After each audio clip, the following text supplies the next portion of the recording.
Palyado tapos namamatay. Ito si galing na sa kaso eh.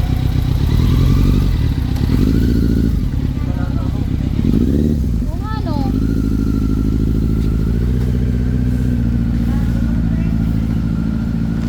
Lubid. Biglang sisibat. Oh, biglang sisibat. Ang pangit. Nakakainis. Biglang kakagat na lang.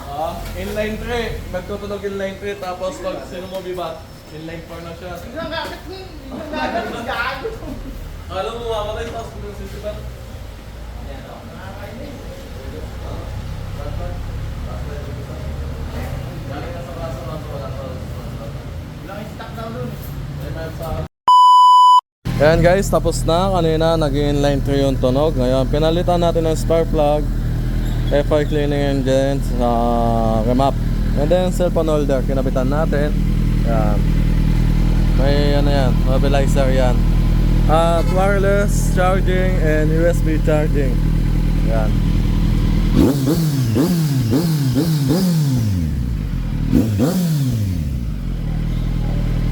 Yan na siya, tapos na. Yun na, bumabagsak yung minor. Okay.